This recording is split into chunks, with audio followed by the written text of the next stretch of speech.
Divino Mestre Jesus, agradecemos a oportunidade que nos é oferecida para mais estudos, mais aprendizagem no espaço virtual da nossa casa Fraternidade Espírita Camilo Chaves, onde nos situamos espiritualmente, conectando-nos com os mentores da casa, os trabalhadores que lá se encontram, irmanados que estamos no ideal espírita, com o objetivo de nos transformarmos moralmente e oferecermos para a humanidade melhores recursos por meio dos nossos exemplos, atitudes, ações, que os nossos estudos sejam proveitosos para os irmãos que estejam albergados na casa, em tratamento, em harmonização, equilíbrio, para o engajamento nos trabalhos e no processo consciente de evolução, que é o nosso objetivo. Estudar para tomarmos as rédeas do destino, não ficarmos a reboque das irreverências, dos reflexos, da emotividade em descontrole. Assim, desenvolvendo clima de paz, felicidade, harmonia interior. Que as tuas vibrações, Senhor Jesus, de amor, bondade, compaixão, envolvam-nos hoje e sempre. Muito bem. Dando continuidade ao novo ciclo de estudo que iniciamos, hoje, na proposta que se alterna a cada semana entre o Livro dos Espíritos e o Evangelho segundo o Espiritismo, estudaremos o Evangelho segundo o Espiritismo ainda no capítulo 1, a partir do item 6. De acordo? Muito bem, vou fazer aqui a leitura. Vou fazer a leitura esses dois últimos itens desse subtítulo que estamos estudando, Cristo, o 6 e o 7. Vamos abrir os comentários e depois avançarmos para o próximo tema, Aliança da Ciência e da Religião. Então vamos lá. Item 6. Ainda tratando do Cristo. A lei do Antigo Testamento teve em Moisés a sua personificação. A do Novo Testamento tem-na no Cristo. O Espiritismo é a terceira revelação da lei de Deus, mas não tem a personificá-la nenhuma individualidade, porque é fruto do ensino dado, não por um homem, sim pelos Espíritos, que são as vozes do céu, em todos os pontos da terra, com o concurso de uma multidão inumerável de intermediários. É, de uma certa maneira, um ser coletivo, formado pelo conjunto dos seres do mundo espiritual, cada um dos quais traz o tributo de suas luzes aos homens, para lhes tornar conhecido esse mundo e a sorte que os espera. Só um minutinho, amigos.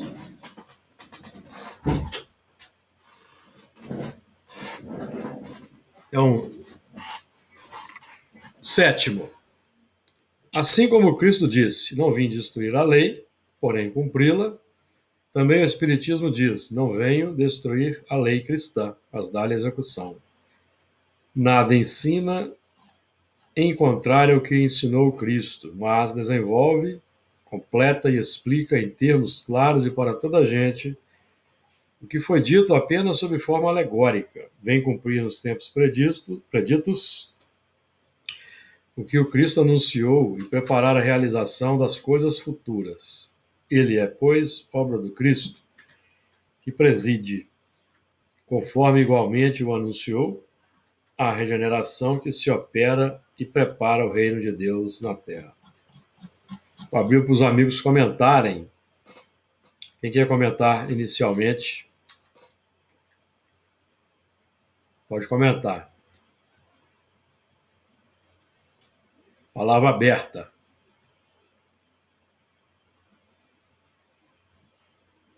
Luiz parece que está se movimentando para comentar. Eu estou tentando abrir o notebook aqui, mas não abriu ainda.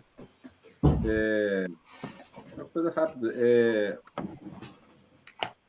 Quando ele fala que os espíritos, né, são as vozes do céu, os espíritos são as vozes do céu, sem os intermediários, né? Ele fala que são as vozes do céu,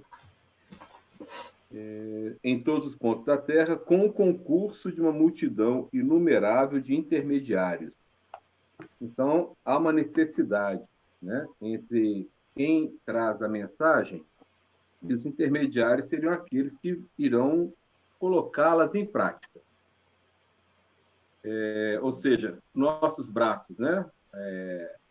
Nossas ideias, nossos pensamentos, metabolizando tudo aquilo que ele nos trouxe.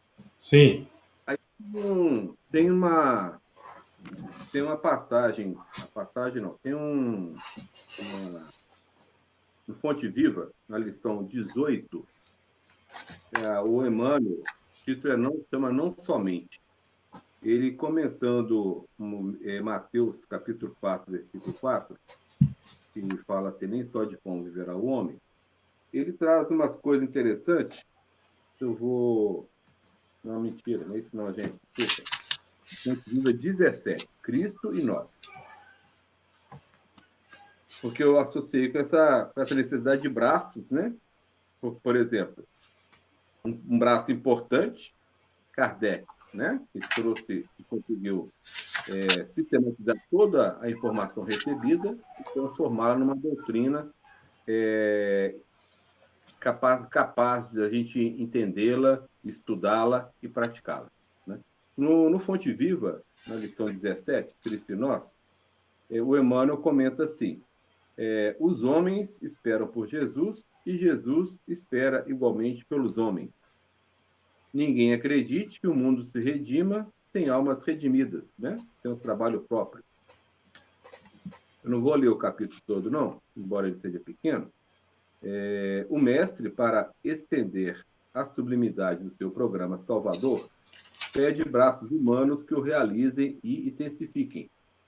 Começou o apostolado buscando o concurso de Pedro e André, formando em seguida uma assembleia de 12 companheiros para atacar o serviço da regeneração planetária. Como a doutrina espírita, né, o Consolador prometido, né, por Jesus, né, através dos espíritos, das vozes, né, os espíritos são as vozes do céu, foi chamado inicialmente Kardec, né, e juntamente com Kardec, outros trabalhadores, né, deram continuidade ao processo. Mais à frente um pouquinho, ele fala assim, e desde o primeiro dia da Boa Nova, convida, insiste e apela junto das almas, para que se convertam em instrumentos de sua divina vontade, dando-nos a perceber que a redenção procede do alto, né? Deus está sempre insistindo com a gente, né? Através das oportunidades que Ele nos oferece, né?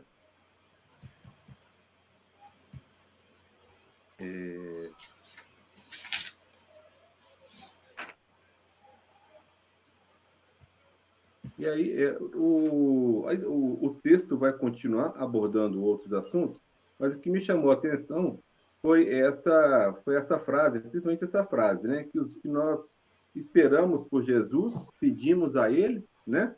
Mas da mesma forma, Ele espera de nós os braços que possam atuar, né? Dentro daquilo que nós estamos aprendendo, dentro daquilo que nós estamos pedindo de auxílio, né? Era isso que eu tinha para trazer. Quem mais quer trazer comentários, amigos? A respeito desse item, do item 6. E nós, enquanto outros companheiros vão aí se preparando para comentar, se quiserem, nós estamos nos habilitando presentemente para sermos essas vozes do céu em todos os pontos da Terra, pelo engajamento que vamos tendo, realizando conscientemente na seara divina, estudando como temos estudado. E com esse propósito, é importante nós aprendermos a retrair a nossa própria individualidade para projetarmos para a multidão o, os ensinamentos, os ensinamentos de Jesus, que aí estamos trabalhando com a ideia da, do desenvolvimento da humildade, retrair o eu, que é uma ideia do próprio Emmanuel nesse mesmo texto, no mesmo livro Fonte Viva, no capítulo 55. Retrair o eu que significa nos desvestirmos do ego e das personalidades que nós trazemos dos milênios, que ainda gritam na nossa intimidade e que se projetam muito mais do que Jesus. Porque o mundo tem necessidade de Jesus, mas não o ídolo Jesus, mas o Jesus aquele que representa o Evangelho Redentor, até fazendo a conexão com o que nós estudamos ontem na reunião. O Evangelho Redentor não é o Evangelho da letra, é o Evangelho vivo aplicado que Jesus exemplificou e que nós, evidentemente, estamos na luta com todos os nossos desafios, as nossas dificuldades, para que o eu personalista não mais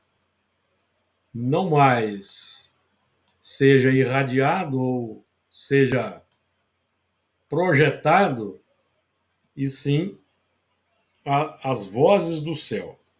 Então, esse é o. Porque se hoje nós estamos reencarnados no Brasil, nenhum de nós pode garantir que amanhã, na próxima existência, nós não sejamos convocados a outros departamentos da grande família humana para levarmos a boa nova. Nós aqui, todos nós estivemos no passado ocupando postos de destaque em uma ou outra área, seja na ciência, pode ter sido na ciência, na religião com certeza. Nós já conhecemos aí a história aí do que emergiu do nosso grupo, que ocupou postos aí de relevância na Inquisição, e evidentemente que também podemos ter ocupado postos de destaque também no campo da ciência, em um ou outro momento. Então, todos nós trazemos um arcabouço intelecto moral, em que o valor intelectual está mais desenvolvido do que o valor moral qualitativo, que é o que nós estamos buscando hoje aqui, aprimorar. Então é por isso que é necessário que nós retraiamos a nossa própria característica para projetar o evangelho vivo. Porque, por exemplo, no tempo de Kardec, muitos que estudaram, pesquisaram com Kardec, acabaram deixando o espiritismo evangélico, digamos assim, o espiritismo cristão, em segundo plano, porque não concordaram com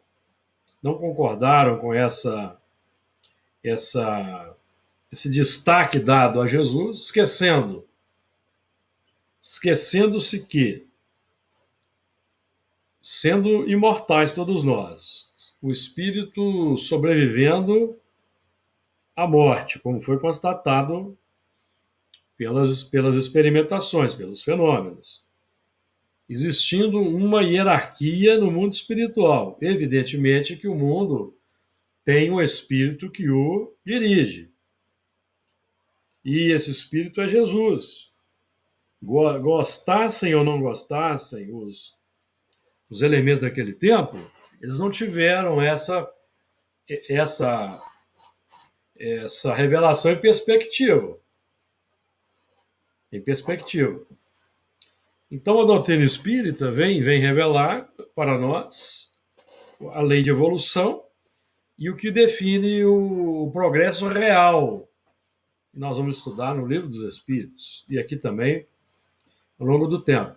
O que define o progresso real é o cumprimento da lei de Deus. Porque o cumprimento da lei de Deus se atesta ou ou é demonstrado pelo conjunto das virtudes que nós já possuímos e, naturalmente, compartilhamos com os irmãos da humanidade. É isso que define o progresso real. E esse progresso real independe da crença religiosa. Muito menos de sermos espíritas. É até um ponto interessante que coincidentemente, eu tenho até anotado aqui foi uma palestra que eu fiz agora há pouco tempo, que é uma fala de Kardec, que nós podemos trazer aqui para enriquecer esse ponto. Kardec diz assim, fevereiro de 1862, resposta dirigida, Revista Espírita, fevereiro de 1862, resposta dirigida aos espíritas lioneses por ocasião do Ano Novo. Vai dizer assim, o Espiritismo é uma doutrina moral que fortalece os sentimentos religiosos em geral e se aplica a todas as religiões. É de todas e não pertence a nenhuma em particular. Por isso não aconselha a ninguém que mude de religião. Deixa a cada um a liberdade de adorar a Deus à sua maneira e de observar as práticas ditadas pela sua consciência, pois Deus leva mais em conta a intenção que o fato. Esse é um ponto importante para nós meditarmos. Deus leva mais em conta a intenção que o fato. Porque quem está no processo de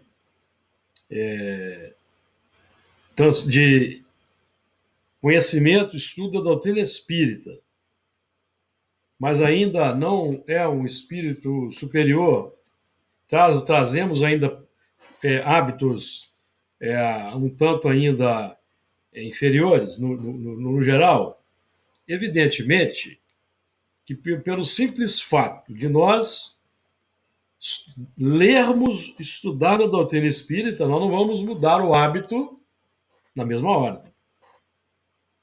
Nós estamos nos municiando de valores que vão desaguar nos novos hábitos ao longo do tempo, à medida que vamos nos transformando. Então, por isso que a intenção é o fundamental. A nossa intenção já deve ser sempre a melhor possível, em termos de bondade e de virtudes. Porque existe aí um conceito equivocado, que muitos espíritos até repetem, sem refletir muito, que é aquele senso comum que diz: de bem-intencionados, o inferno está cheio. Isso é um senso comum, que nós não podemos endossar. Certo, amigos? Porque Deus olha primeiro a intenção. Como é que fica então? Deus olha primeiro a intenção do que o fato. Como é que nós ficamos então? Então, qual que é o nosso empenho? O nosso empenho é termos boas intenções. Aí, Kardec continua. E na questão, por exemplo, 982, veja que interessante. Será necessário que professemos o Espiritismo e creiamos nas manifestações espíritas para termos assegurada a nossa sorte na vida futura? Resposta. Se assim fosse, seguir-se-ia que estariam deserdados todos os que não creem, ou que não tiveram ensejo de esclarecer-se, o que seria absurdo.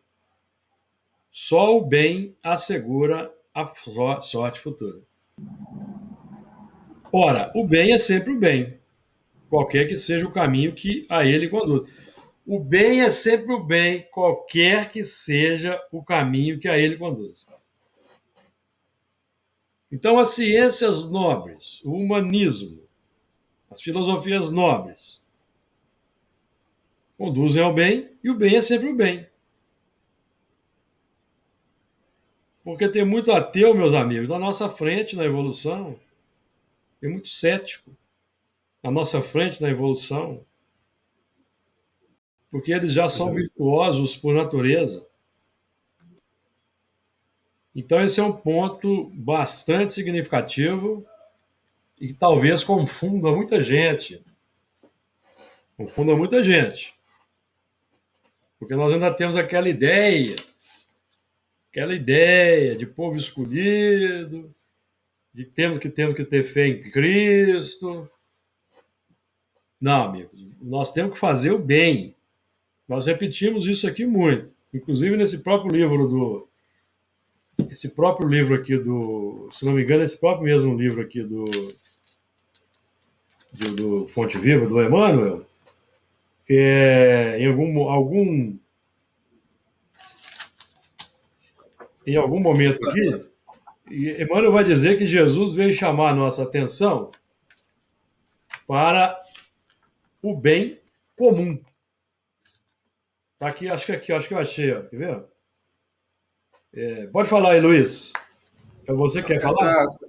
Essa resposta que os espíritos deram nessa questão 982 que você trouxe, ela explica bem a fonte de onde Kardec colocou que fora do espiritismo, fora da caridade não há salvação. E não fora do espiritismo, porque está claro aí que não é a religião que eu professo que vai me salvar. É o que eu faço com os ensinamentos que ela me traz, né? Sem dúvida. Sem sombra de dúvida. Né? Quem mais quer fazer comentários, amigos? Eu entrei para comentar aqui porque ninguém se candidatou, a palavra está aberta. Então, Júlio, eu penso que o que destaca para mim aí nesses dois itens, colocando muito bem que Moisés ele representou a lei, né? Que basicamente é a personificação de Jesus. Aí, com o Novo Testamento, é exatamente toda a vivência do Cristo. E aí, a terceira revelação, Jesus já nos chama para a execução, né? Para a parte de, literalmente, nós estamos prontos para agir, né? Sim. Eu achei... eu acho, pode falar. Fazendo também uma relação com o que a gente estudou ontem, o fazer, né? Me chamou muito a atenção, porque nós estamos sendo chamados, convidados realmente, né? A agir no campo do bem. Esse temos que fazer o bem é exatamente a gente já ter bagagem suficiente para que nós possamos, a partir de agora, agir racionalmente, né? Exato. A frase de Emmanuel que eu queria só trazer aqui para agregar é a seguinte: Em todas as circunstâncias, está no capítulo 137 de Fonte Viva. Em todas as circunstâncias do seu apostolado de amor, Jesus procurou buscar a atenção das criaturas não para a forma do pensamento religioso, mas para a bondade humana. E por praticar a bondade humana, ele foi crucificado. Por praticar a bondade humana, amigos, ele foi crucificado.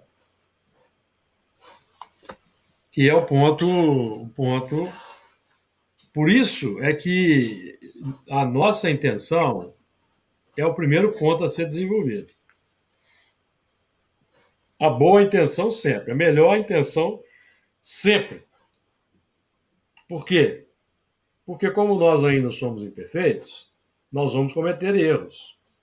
Mas o que vai ser observado é a boa intenção. Na verdade, é a intenção, né? Se ela é boa ou não. No nosso caso aqui, de estudiosos do Evangelho, nós já temos que, pelo menos, estar bem firmes quanto às boas intenções, porque nós já sabemos identificar o bem do bem mal. E o mal. Então, para nós acabou aquela famosa tendência de queremos, em função de preferências no campo ideológico político, queremos adaptar determinadas ideologias flagrantemente opostas ao que Jesus praticou na Terra, por causa de preconceitos e análises rasas e superficiais do que acontece no mundo. Porque esse é o movimento da hipocrisia. Queremos distorcer. Isso tem acontecido, temos visto isso. Por uma falta de fidelidade à proposta espírita. Não estamos falando aqui de ortodoxia, mas estamos falando de fidelidade à proposta espírita, que nos chama a atenção o tempo todo para a prática do bem, do amor ao próximo, independente de cor, gênero, posição social, e vai por aí. Porque tem muita gente aí nas posições sociais humildes, desqualificadas, que estão muito na nossa frente em termos de evolução. E nós vamos ficar extremamente envergonhados no mundo espiritual se nós não tivermos boas intenções para com essas pessoas ou destratá-las em função de determinados títulos acadêmicos. Porque, lamentavelmente, nós vemos isso na seara espírita. Os tapetes vermelhos se estendem para os doutores, para os que têm títulos acadêmicos, posições sociais de destaque, e tem muitos deles causando complicação no movimento espírita.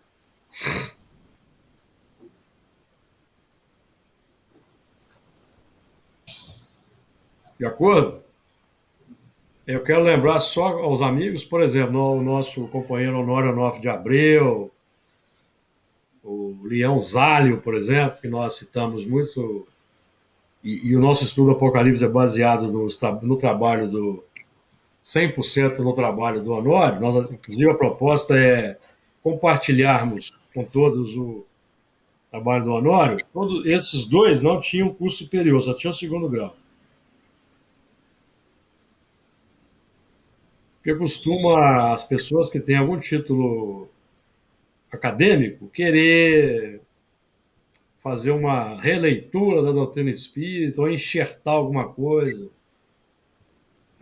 de acordo com a sua preferência nesse campo. Porque, com todo o respeito que temos pela ciência, pela filosofia do mundo, a ciência e a filosofia do mundo não resolveram o problema da Terra, o problema moral da Terra. Problema moral. Nós temos aqui em Belo Horizonte, a cada hora temos pelo menos um suicídio. Pelo menos um. Então, que o mundo tem carência, tem sede, tem fome, é exatamente o Evangelho redentor, o aplicado. E será que nós estamos sendo, de fato, vozes do céu? Estamos multiplicando o Evangelho, estamos multiplicando a doutrina espírita, pelo menos nas intenções? Esse é o ponto. Por isso que o instruir-vos é o ponto importante. Nós abrimos essa sala aqui. A proposta, qual era a proposta? A proposta era e é que todos os membros do nosso grupo de trabalho, da reunião mediúnica, dos tarefeiros da desobsessão, cuja responsabilidade é muito grande, pudéssemos aqui nos integrarmos numa dinâmica de estudos, enriquecendo-nos individualmente com as participações de todos, trazendo esse ou aquele autor, um ponto relevante dos autores para a gente agregar. E assim nós qualificarmos o grupo cada vez mais, porque os espíritos já disseram na nossa reunião que eles têm muita coisa para dizer, mas os médiuns não estão capacitados, porque não têm estudado como deveriam. Mas, infelizmente, nós não temos tido aqui no nosso grupo, e eu preciso falar isso aqui porque nós não somos mais criança, nós não somos mais menino. Nós não temos tido uma adesão dos companheiros da casa como nós gostaríamos que houvesse.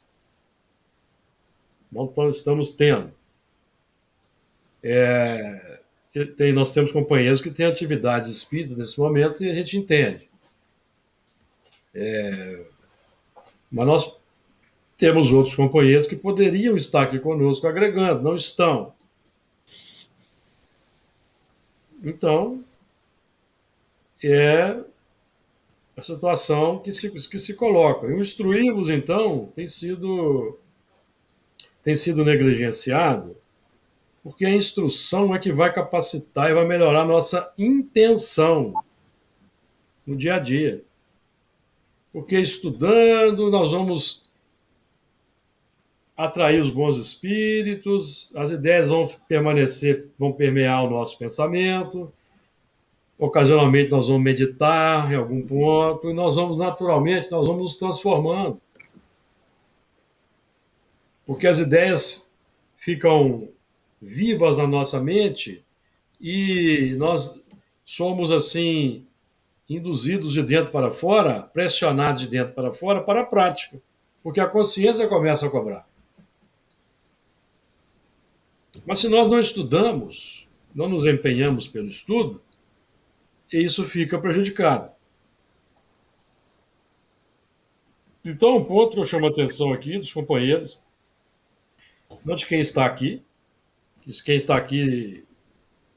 geralmente somos os mesmos, mas quem vai escutar, aliás, também não tem sido muitos. Já semana passada eu falei para vocês aqui do número cada vez menor de visualizações. Que eu lamento. Porque, repito, de quando em quando nós ouvimos os médiuns, os companheiros dizendo: mas eu não tenho mediunidade, ou eu estou meio desanimado, mas nós estamos vendo o empenho em, de fato, querer estudar, para vencer essa força de atração do mundo. É uma força de atração do mundo. Então, Júlio, eu tenho que dizer isso aqui, e eu reforço para os que vão escutar, e eu vou, inclusive na reunião, eu vou chamar a atenção da turma lá na segunda-feira. Pode falar, Arthur. O que você está falando é realmente muito importante, porque eu vejo o nosso trabalho com uma seriedade que ela precisa ser respeitada, porque existem não somente um grupo de irmãos encarnados que necessitam da luz que nós emanamos e do ensinamento e do aprendizado que a gente pode levar a eles nesse momento e no futuro, mas existe também, como o próprio está escrito aqui no item 6, um coletivo espiritual que necessita muito mais da nossa ajuda, que necessita muito mais da nossa interpretação. Na verdade, nós somos instrumentos que estamos levando a todos, de forma mental, de forma física, né? Aquilo que está descrito nas obras e que às vezes não consegue chegar lá do outro lado. O instrumento de condução desse ensinamento é o que nós estamos fazendo aqui hoje. É o que nós estamos estudando. Essa é a primeira coisa que eu queria comentar. A segunda coisa, relacionada ao item 6, a gente olha aí é uma indagação muito importante, tá? A gente olha que Moisés foi a personificação do Velho Testamento, Cristo foi a personificação do Novo. Nós temos na imagem do Espiritismo a terceira revelação, mas dentro do Espiritismo nós temos também a personificação de alguns membros, né? Dentro do Espiritismo, a gente vê muitas pessoas personificando Allan Kardec como um ser mais do que iluminado, Chico Xavier como um ser mais do que iluminado, e vários outros personagens importantes do Espiritismo que se colocam num patamar sobrenatural. Você não acha que isso também é uma personificação de igualá-los a Cristo, igualá-los a Moisés, é um certo perigo? No que concerne a Kardec, não. No que concerne a Chico Xavier e médium, sim. Porque hoje as pessoas aí se digladiam na rede social para defender. Você não pode fazer crítica a nenhum médium. Porque se criou aí um sistema de idolatria em que esses médios são infalíveis. Não são, cometem erros. Já Kardec, não. Kardec é se nós temos, por exemplo, se nós temos dificuldade em termos Jesus como modelo e guia, nós temos que voltar os nossos olhos para Allan Kardec.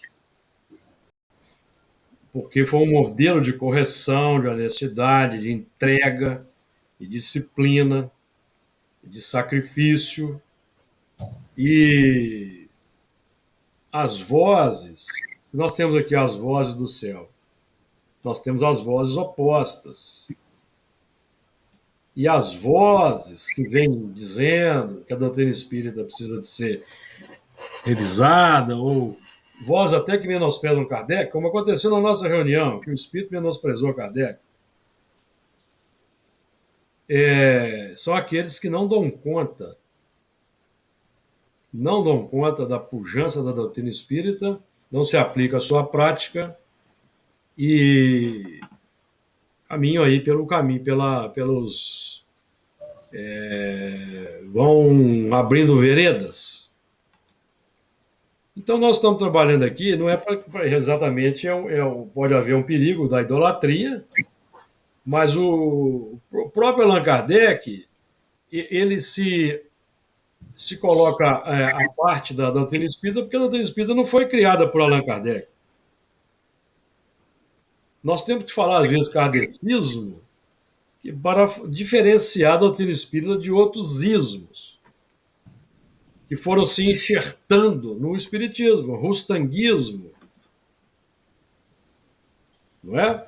Das ideias de Pietro Baldi, que foram... E aqui eu tenho que falar para vocês da vigilância do Chico Xavier. O Chico Xavier foi um médium que homologou a filosofia de Pietro Baldi. levado por espíritas invigilantes, e enxertaram a doutrina a filosofia particular de Pietro Botti no Espiritismo, que é mais ou menos na linha do rustanguismo, que fala que os espíritos que estão reencarnados são os que faliram, foram criados perfeitos e faliram, então eles partem para a reencarnação. É uma ideia esdrúxula que não encontra concordância no ensino generalizado da doutrina espírita. Não encontra. Então, por aquela sede de novidade, por quererem enxertar alguma coisa na doutrina espírita, não dão conta de vivenciá-la, então nós temos que diferenciar o kardecismo. Mas Allan Kardec só codificou a doutrina, ele fez o trabalho de coletar o ensino generalizado concordante dos espíritos e editar o Livro dos Espíritos, e que traz a primeira palavra, porque ele não pôde dizer tudo, mas é a primeira palavra como sendo assim os princípios. Mas tem muita coisa para ser dita. É como se o Livro dos Espíritos fosse o quê? O esqueleto de uma construção, nós vamos preencher com argamassa. Mais ou menos para dar uma ideia. Mas, Júlio, a gente pode falar que Chico Xavier foi o mais próximo, assim, dessa ideia aí do espiritismo, da personificação espírita, assim, com os ideais espíritas, vai ser ele o exemplo nosso hoje? Ele é um exemplo de caridade em ação, mas de espiritismo mesmo puro, não concordo. Aí seria Allan Kardec. Porque ele adotava, Chico Xavier adotava umas certas práticas católicas ainda. Ele tinha umas certas práticas católicas. E ele mesmo pedia para as pessoas falarem menos dele e mais de Allan Kardec. Ele sempre pedia para as pessoas, não falem de mim, falem de Allan Kardec.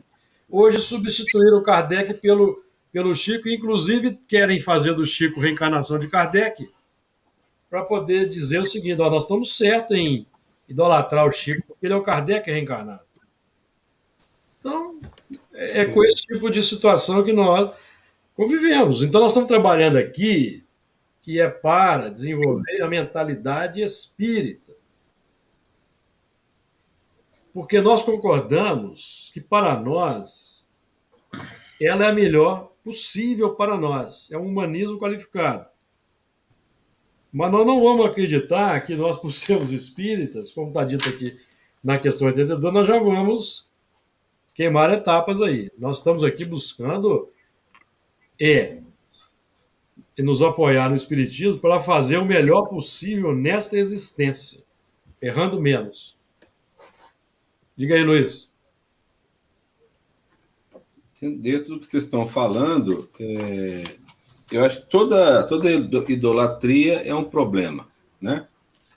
Tanto que lá no Velho Testamento está lá a recomendação para que a gente não tenha outros ídolos, né? O único seria Deus, né? Deveria ser. Mas dentro disso, Kardec, ele tomou todas as precauções, eu acho, para que não se fizesse isso com ele. Primeiro, ele usou um pseudônimo. Então, não está ali o nome dele postado nas obras, né? Ele tirou, ele não citou, e foi até um problema que ele teve, né? Ele não citou o nome dos médiuns que trabalharam e enviaram todas aquelas mensagens que ele, como o Júlio falou, que ele compilou, sistematizou e que deu origem ao Livro dos Espíritos, né? Então, a obra que nós lemos, que nós temos em mão, ela realmente pode falar assim que ela é impessoal. Impessoal. Ela é impessoal, né? Ela não foi criada. Ela é impessoal, exatamente. E ele, de uma maneira muito correta e íntegra e assim, um caráter muito forte, né? Ele evitou que tudo isso acontecesse. E realmente ele conseguiu deixar-se de fora. Ou seja, gente, é um controle de vaidade, que é um espírito mais evoluído mesmo, que ele não se contaminou. Ele não se contaminou com isso, gente, né? Agora, aí ele fez essa grande obra, né? Eu não vejo. Eu acho que idolatrar o Chico, eu até percebo. Eu percebo. Mas eu não percebo isso em relação a Kardec, porque as pessoas não conhecem. As pessoas estão chegando no Espiritismo, eles mal sabem quem foi Kardec, e a gente tem uma grande falha de não estar conseguindo passar essa informação para quem está chegando. Exatamente. Verdade. É porque nós temos que passar a mensagem do Evangelho, do Espiritismo. Kardec, assim como o irmão mais avançado, que se dedicou, que se entregou para que a mensagem sobrevivesse. E o nosso objetivo é nos tornarmos vozes do céu, como Kardec foi. Vozes do céu, que falam de um mundo melhor para aqueles que estão em sofrimento, para aqueles que não têm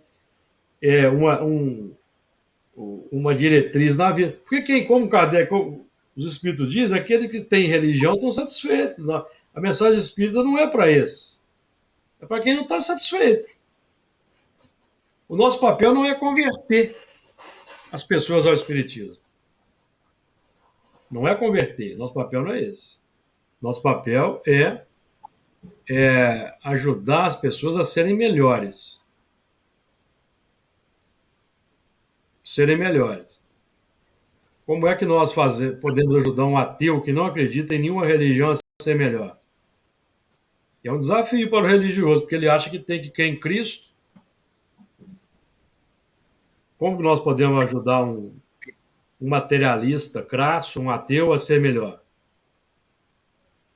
Aconselhando-o a praticar as virtudes. Sim.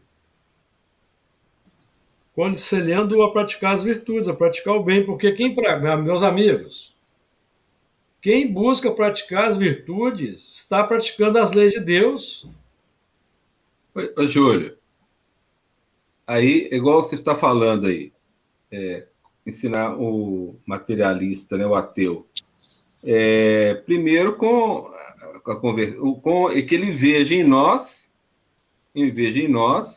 um reflexo do que nós estamos acreditando, que a gente está conhecendo, que nós estamos lendo, estamos pregando, né?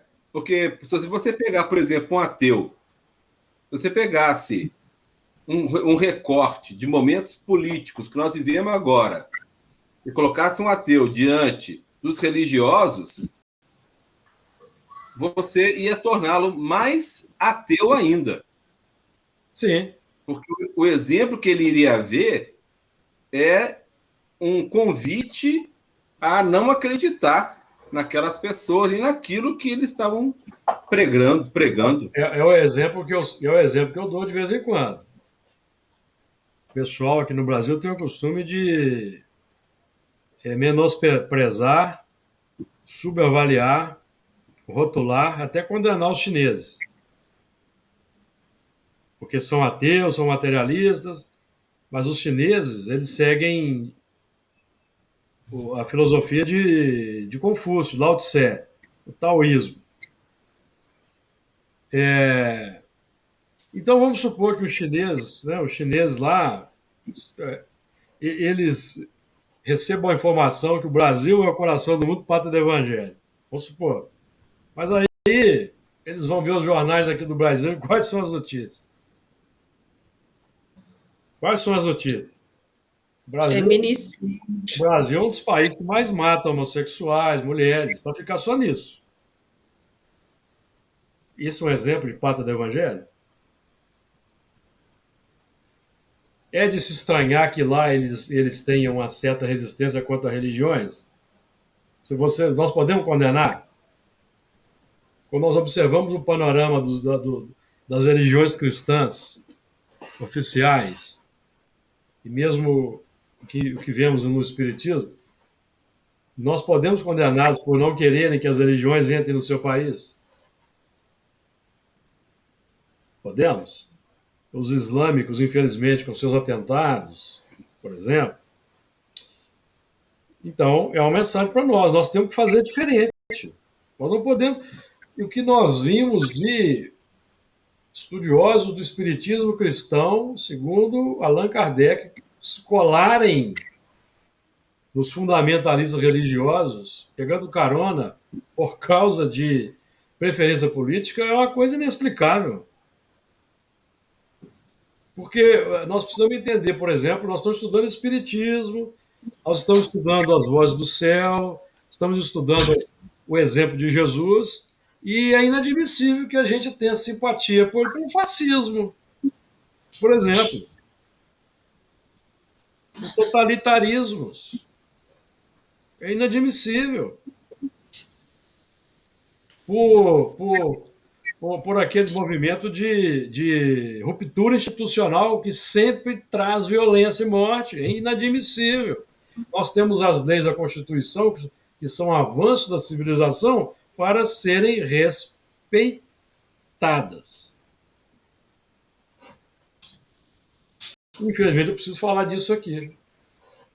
Porque nós vemos espíritas que fazem coro com os insensatos. Os insensatos. Parece que estão aqui na Terra meio fora de órbita, como dizia o Honório. Porque o nosso objetivo é orbitar a unidade divina. Aí nós deixamos essa circunvolução benéfica em torno da unidade divina, que é adotar o amor como parâmetro, para orbitarmos mentalidades complexas do mundo e concordarmos com as suas ideias, flagrantemente em oposição ao espiritismo, ao cristianismo. Nós estamos estudando aqui para desenvolver uma maioridade espiritual. Maioridade espiritual. Sermos cidadãos do mundo e cidadãos do universo, amigos.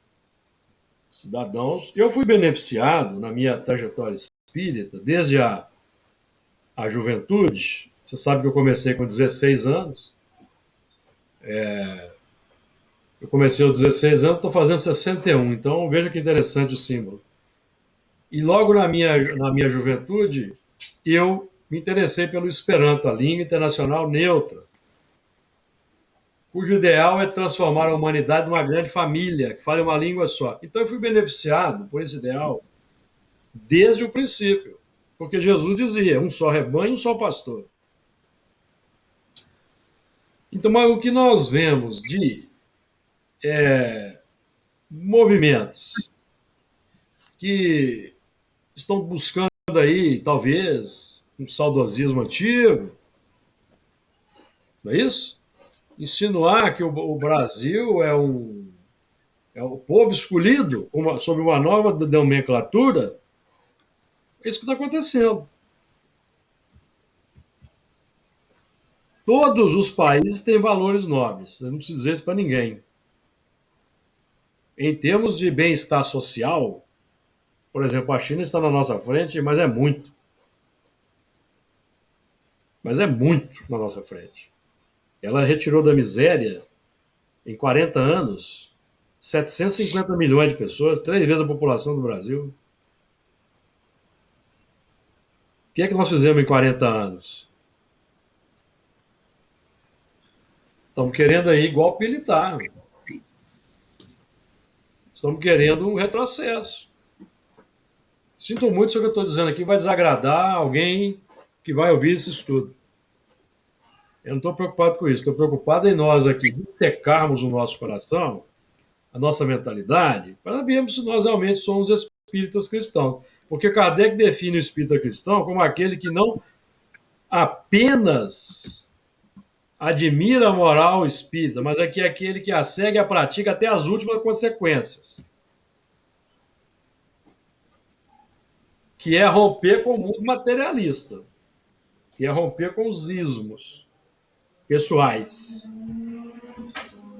e seguir a Jesus na prática do bem e do amor, que é o oposto disso tudo que nós falamos aí. Então, esse nosso estudo aqui, na nossa sala, é para a gente falar de tudo. Não temos aqui dogma, nós não temos aqui preconceito de assunto, não é? Nós sabemos que até em termos de comunismo, o próprio Emmanuel fala no comunismo cristão, ele tem uma página belíssima, chamada Comunismo Cristão, no livro Coletânea do Além, título Perguntas e Respostas, que depois eu recomendo para quem quiser abrir a mente, estudar essa página. Então é isso. Aqui nós estamos buscando o Espiritismo é a terceira revelação de Deus que não tem a personificada nenhuma individualidade. Será que nós acreditamos mesmo, de fato, que o Espiritismo é a terceira revelação, ou nós ainda temos uma duvidazinha? Falando coletivamente, tá?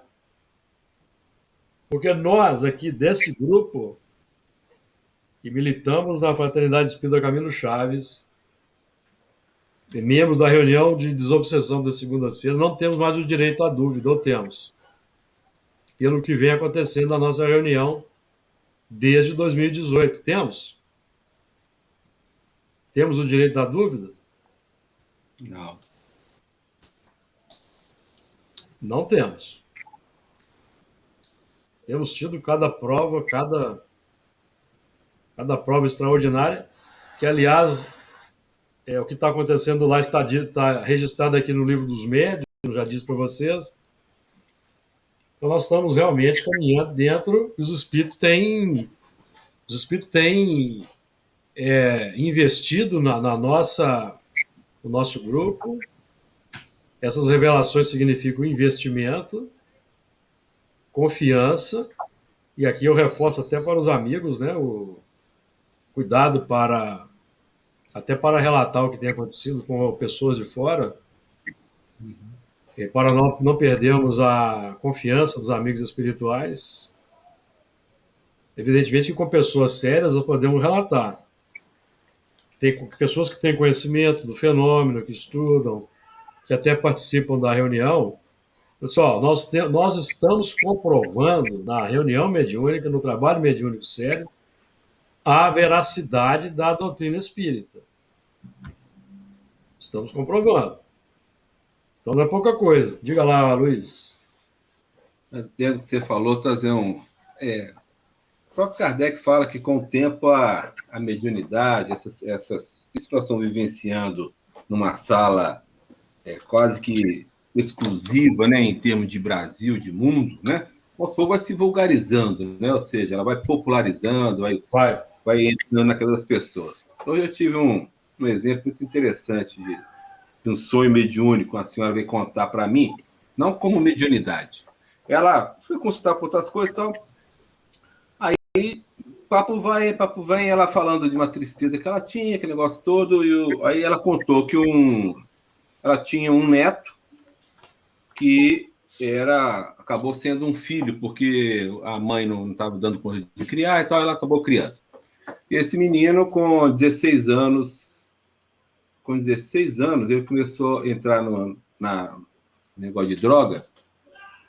Com 17 anos, ele foi morto.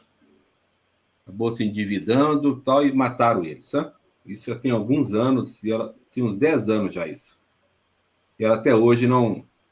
Aí, no final da consulta, ela falou assim para mim, eu até tive um sonho com ele, e no sonho, olha só, e no sonho, ela falou também, ele falava para mim assim, não, vó, não precisa ficar preocupada comigo, não fica triste, não, que eu tô bem, vó. Olha que interessante. Aí falei um pouquinho para ela e tudo, mas a pessoa acaba não assimilando, porque não tem ainda o conhecimento que a gente tem, né? Mas uma clareza, assim, impressionante o sonho que ela relatou. Sim. Né? E o espírito tentando consolá-la, né? Exato. Só que, como ela acha que aquilo foi um sonho, ou seja, aquilo foi um sonho, ou seja, um sonho como se fosse uma imaginação dela. Exato, né? Exato. E não uma coisa concreta acontecendo ali para ela, né? E isso até, antes de passar a palavra para o Fernando, pediu a palavra, só um comentário rápido. Isso até contraria algum ponto de vista de espírito que certamente vai pensar, deve estar na treva, né? Mas não, vamos lembrar dos espíritos que estão no estágio de nulidade moral. Sim. Questão 954 e 955. Depois, às vezes, vocês podem estudar aí essa questão da nulidade moral, que é o espírito ainda jovem em termos de evolução, que pode até ter o conhecimento intelectual da lei, mas ainda não consegue praticar a lei. Diga lá, Fernando. Ô, Júlio, é porque falou-se uma palavra aí muito interessante, intenção, e eu queria trazer o seguinte aqui, e a Elana até falou que não é boa intenção, intenção apenas. Eu acho que nós temos que estar sempre imbuídos de boa intenção. Por quê? Eu estou fazendo uma conjugação do 459 com 536b. Quer dizer, quem nos dirige de ordinário são os espíritos. Agora, eles nos dirigem dependendo de nós nos conectamos com eles, dependendo da nossa intenção. E mais, que a espiritualidade amiga, ela depende de cada um de nós para que seja colocado no mundo material, né? A mão, as obras mesmo, eles precisam de nós, né? Sim. Então, eu acho que nós temos que estar sempre imbuídos, não só de intenção, mas sim de boas intenções. Sim. Foi falado Senão aqui. Nós vamos nos conectar com espíritos que estão preparados para atender aqueles que não estão com boas intenções, né? Exatamente. Isso aí, eu acho muito interessante isso. Nós estamos falando dessa tônica aqui o tempo todo, e para qualificar a intenção, nós estudamos o Espiritismo. Exatamente. Para qualificar, porque a doutrina espírita engloba a vida espiritual, a sequência da existência, o que nós devemos fazer desde agora para que na vida espiritual nós tenhamos também equilíbrio, e exatamente por isso que estudamos, para que a nossa intenção seja a melhor possível sempre, tendo em perspectiva a imortalidade e a sobrevivência e a comunicabilidade dos espíritos, que se dá no plano, no campo da intenção, das emoções e dos desejos. Então, inclusive, tem duas coisas que nós devemos estar sempre, que é o meu esforço diário, duas coisas que devemos estar sempre atentos: o sentimento que estamos irradiando e a intenção. O sentimento é um segredo, porque os espíritos ensinam no Evangelho, vamos estudar isso aqui também, que todo pensamento mau resulta de uma imperfeição da alma. Todo pensamento mau resulta de uma imperfeição da alma. Então, se eu me esforço por praticar as virtudes, então eu estou alterando a fonte dos pensamentos. Então, o pensamento que vai sair não vai ser mau. Vai ser bom. Porque virtude não é fonte de maus pensamentos, nunca. Sempre é fonte de bons pensamentos e de boas intenções. Então, se nós estamos focados, buscando estarmos atentos para praticar a melhor virtude no momento em que estamos numa determinada situação, evidentemente que mesmo assim nós vamos cometer erro, mas é o erro da própria evolução ainda deficiente da nossa parte. Mas, nos esforçando, evidentemente, pela boa intenção e pela virtude, nós vamos caminhando para frente, mesmo errando. O erro vai ser mais espaçado. O erro vai sendo mais espaçado. É isso que nós devemos observar. Fala aí, pode falar, Hernani. Podemos considerar esse erro como um erro inconsciente? É o erro fruto da imperfeição. Tá. Então é considerado um inconsciente. Você tem Porque o pior erro é aquele que você tem consciência, então você tem uma atitude negativa. A imperfeição por si só, ela define erro. Não tem como você fugir da sua imperfeição. Sim, só com virtude. A fuga da imperfeição é o esforço pela transformação moral. Mas até que você desenvolva todas as virtudes e elimine todas as imperfeições que ainda existem vão ainda repercutir. Então você sai de casa na melhor das intenções, você fez a sua prece, você lê o texto lá do Minuto de Sabedoria ou outra coisa lá, sai na melhor das intenções, meu amigo. Pega o seu carro para dirigir, está escutando até uma palestra, uma música.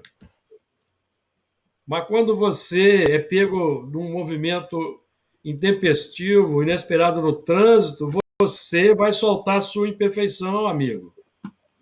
Não adianta você achar que não vai, que vai. E atente para o seguinte. Você pode até não reagir, mas você vai sentir o impulso. Você pode até, no momento daquela, por exemplo, você ser obrigado a dar uma freada brusca por causa de uma ação de alguém, amigo, o seu sentimento vai falar para você o seu estado de espírito. Você pode até controlar, você pode até não reagir, mas vai emergir, meu amigo, a sua realidade. Que enquanto nós não conseguirmos nos tornar espíritos puros, ainda vai ter uma imersão que vai sendo cada vez mais sutilizada. Deu uma ideia? Ficou claro? Porque tem gente que quer, tem gente que acha que não vai. Ô, Júlio, a gente estava até brincando. Quem acha que não vai reagir, ele não tá conseguindo estudar a sua natureza que emerge. Amigos, nenhum de nós consegue mudar isso. Não consegue mudar. Só consegue mudar quando retira a imperfeição. Porque aí, quando você levar aquela fechada, vai emergir uma virtude ou várias. E não mais aquele desagradável, aquela coisa desagradável. Vocês estão me entendendo? Sim. Então, só para ilustrar, ontem, né, a gente estava até brincando sobre isso, a hora que o Luiz estava dando a ré no carro ali, você olhando, porque o seu carro estava atrás. Eu estava brincando com o Luiz aquela hora, entendeu? Eu estava só brincando com ele. Eu estou de olho aqui, hein? Lógico lógico que eu sei que ele não ia esbarrar, né? E outra coisa, amigos, outra coisa também, nós não podemos perder o senso da alegria. De desfrutar a vida. Amigos, você está no trânsito, você chutou o balde no trânsito, ria de você mesmo. Paciência, já foi. Vida que segue. Desencana. Porque tem gente que fica encucada o dia inteiro porque teve uma reação no trânsito que é perfeitamente natural. Nós estamos vivendo, olha o mundo que nós vivemos, gente. Mas tem um meio de sair do problema de trânsito, né? Você pegar Uber. Pegar Uber, né, Hernando? Pegar mais Uber. Mas se você pegar Uber, mas se você tiver com a complicação, você vai falar que o motorista está muito devagar, você vai falar que ele está muito depressa, você vai falar que ele não está sendo cortês. Esse motorista nem conversa comigo. Esse outro aqui conversa demais. Você está entendendo, Fernando? A imperfeição vai manifestar do mesmo jeito, amigo.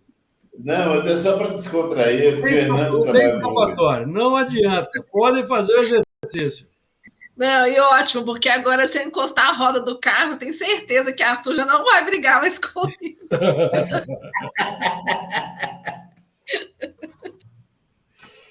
Ô, Fernando, encostar a roda do carro, a gente acaba adquirindo virtude, viu? O nome. Claro. Aqui, ó, você sabe que uma das piores coisas para quem gosta de carro é alguém ralar a sua roda, né? Não, o problema não é isso, não, Júlio. O problema é que o nome da Elana é muito grande, né? Elana chama Elana da Graça Ribeiro Martins de Carvalho. Ela consegue escrever o nome dela inteiro na roda. Eles vão Artista, achar né? que é verdade, que absurdo.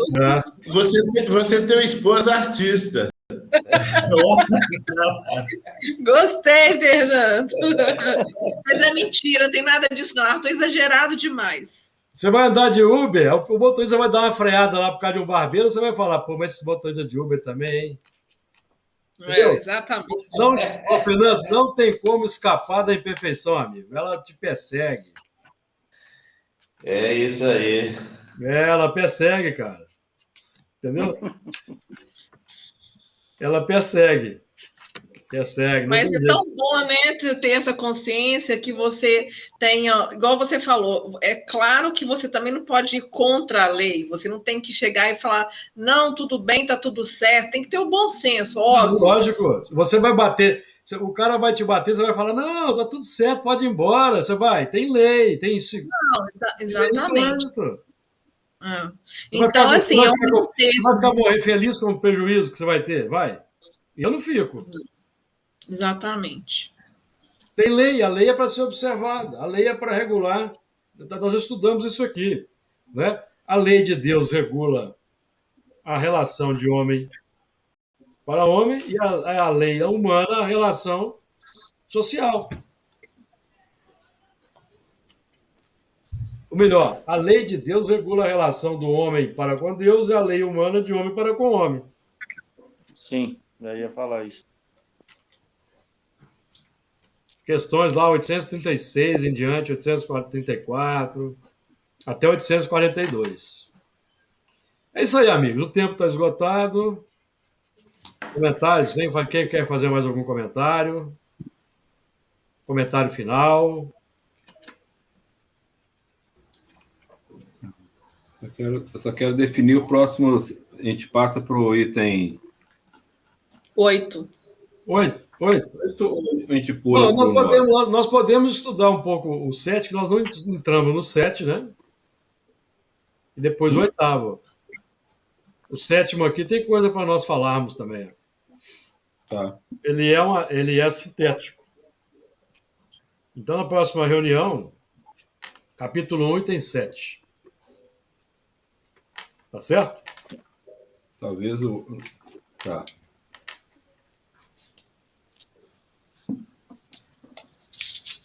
Quem quer fazer? Quem vai fazer a prece? Semana passada foi Elana. Vou fazer. Então faz aí, meu amigo Hernani.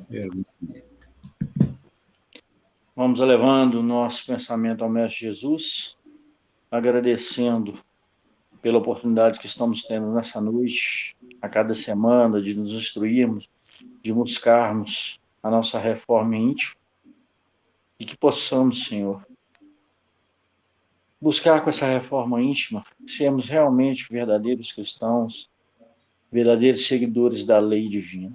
Que o teu amor esteja sempre conosco, Senhor. Possamos estar aqui novamente, a cada semana, fortalecendo estes laços de amizade e de amor ao Cristo.